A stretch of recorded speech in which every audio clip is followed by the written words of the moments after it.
Good morning. Today is Wednesday, June 9th, 2021.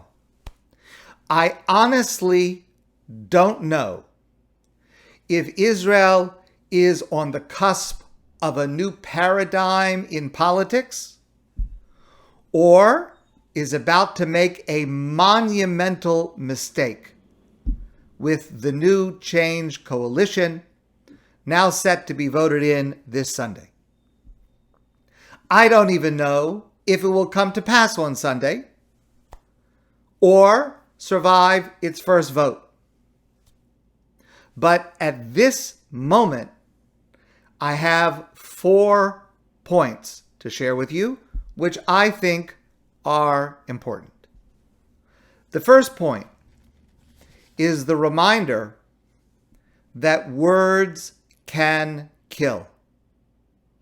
Regardless of your political views, it is imperative to publicly criticize the words of any Israeli head of state who says, with no evidence and no basis, I can understand that he is upset.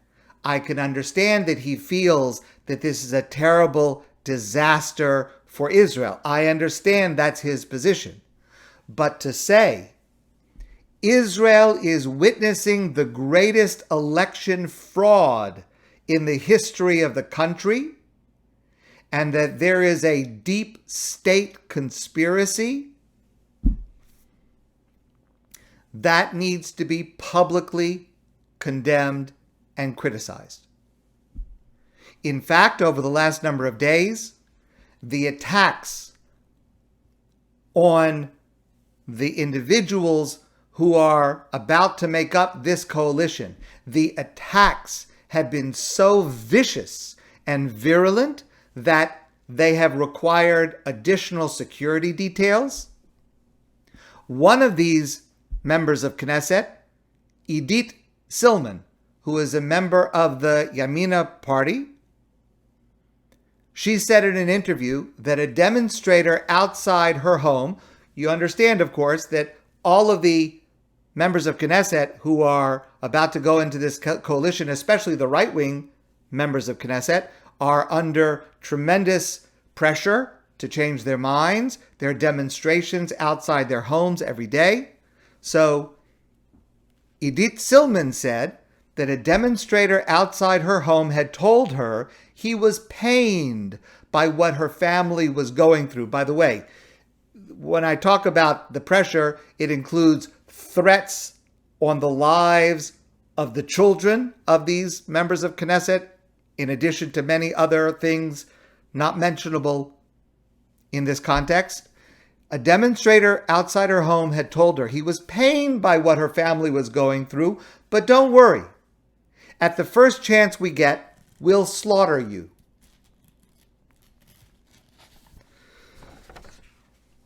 It is very rare in Israel for the head of Shin Bet, which is Israel's internal security service, to speak publicly about issues.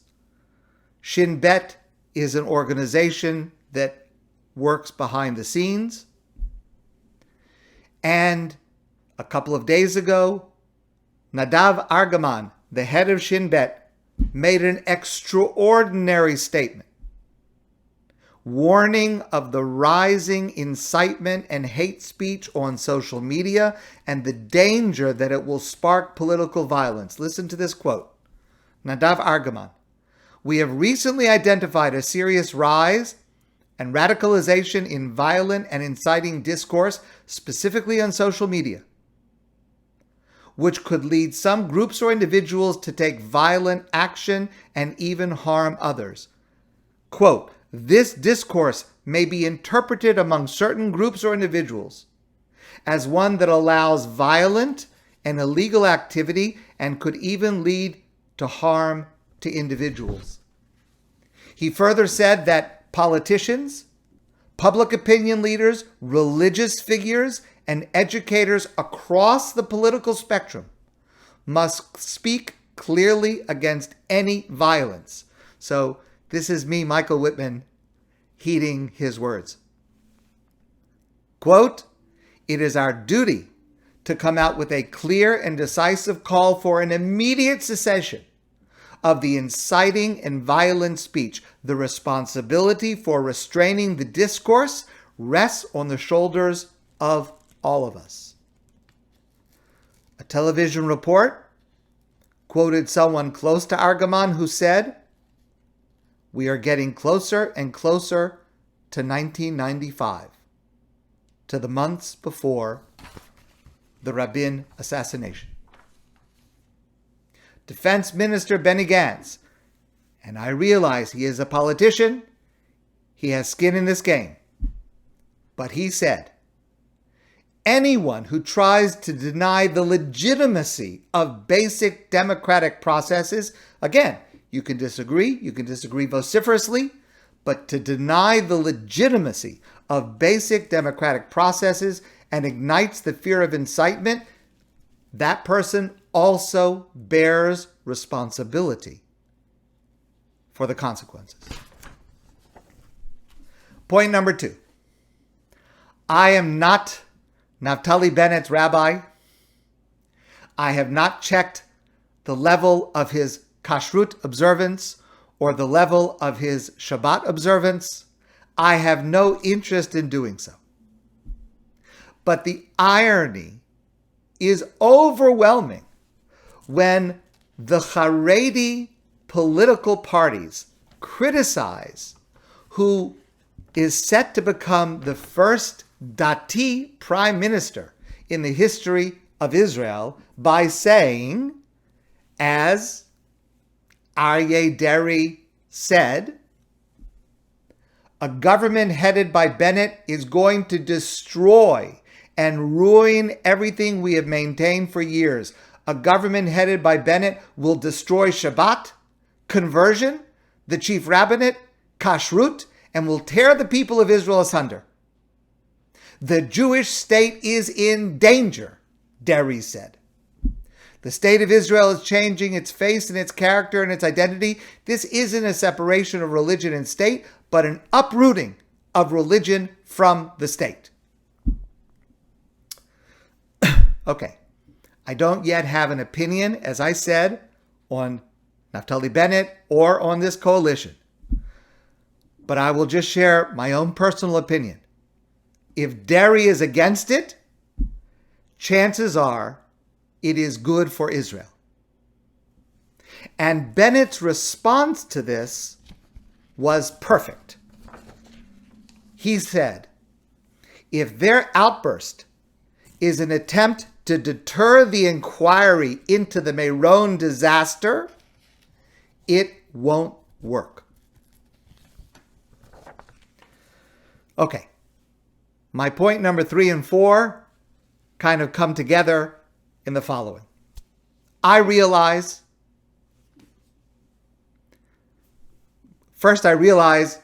many people think that my political views are naive.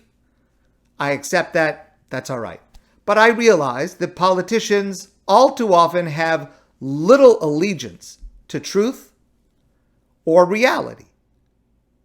And it is simply a fact that everyone presents themselves in the best possible light. But it is stunning.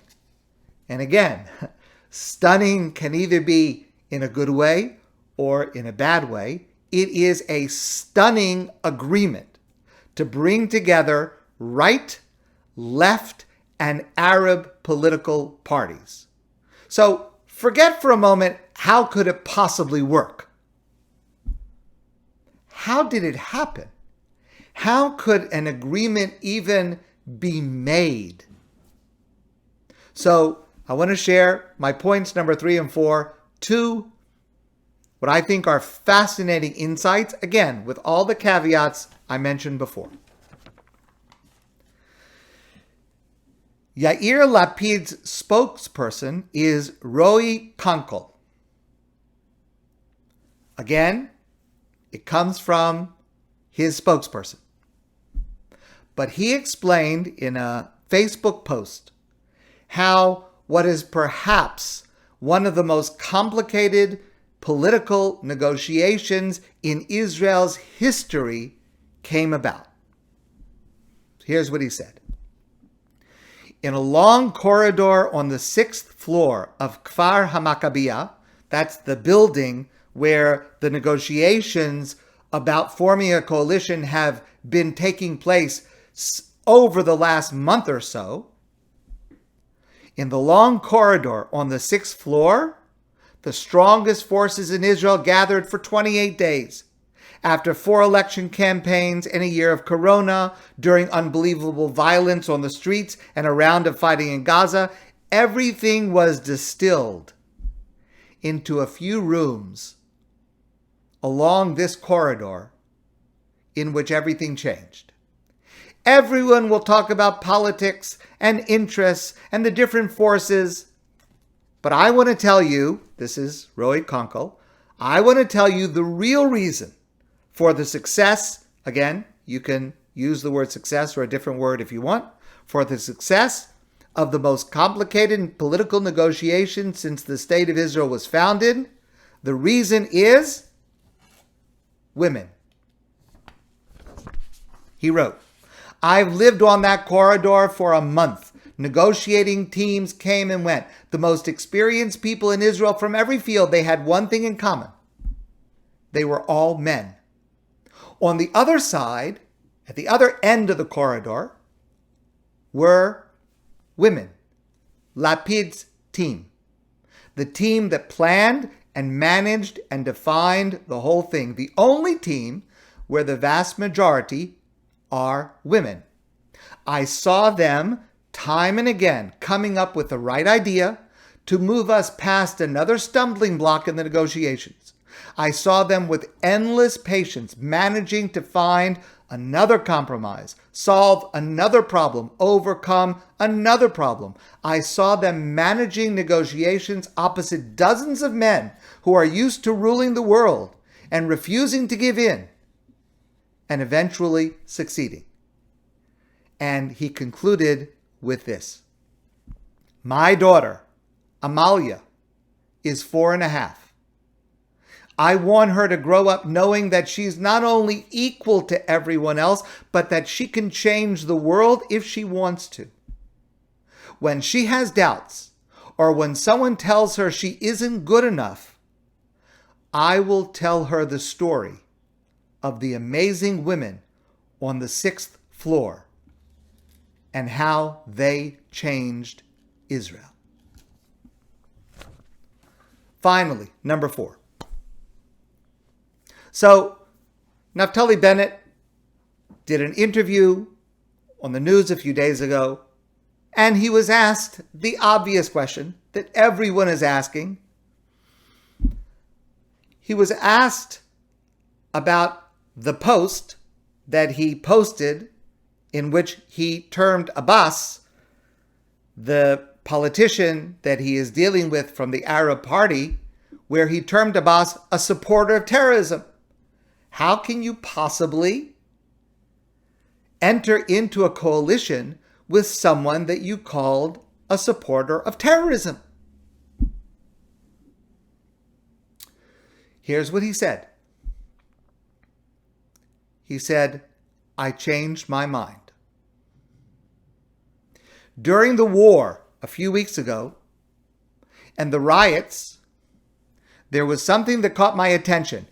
You'll remember I discussed this with you at the time.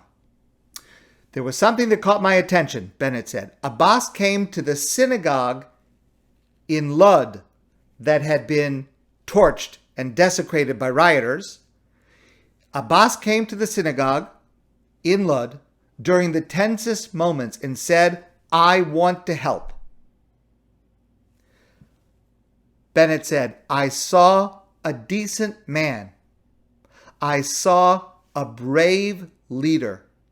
It must be said. Now, time will tell. I can't guarantee anything.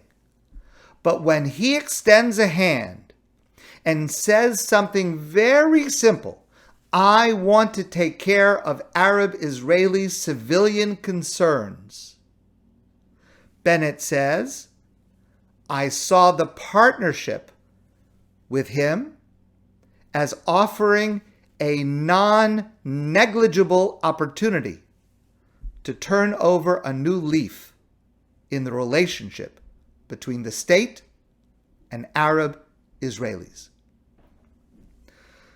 I don't know. We will see. But my response today, at this moment, is Kain Yehi Ratzon. So may it be God's will.